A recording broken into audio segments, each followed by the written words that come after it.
idol, oh. Ito na yung milk ni... Yung may-ari po, siya doon kay Brian Manupio, Dodo mo, Peralta. Ayan, Hindi idol. tayo mapapayaan mas Dodo.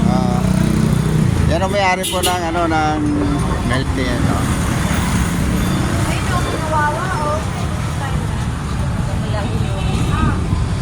So, idol, di punta kayo rito, dito na lang kayo bibili, oh.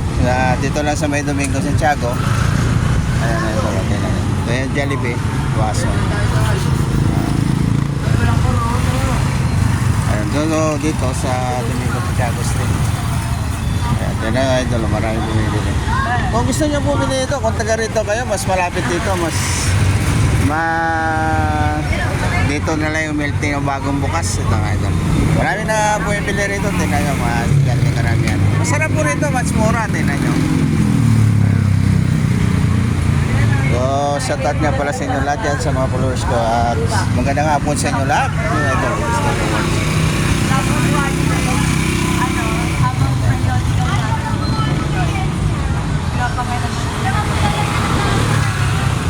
at maraming salamat yung nasa mga supportan nyo sa akin, mga idol, ha. Sana tuloy-tuloy yung supportan nyo sa akin. So, nandito na lang, idol. God bless. At magandang hapon sa inyo nga pala. Ingat kayo, ha.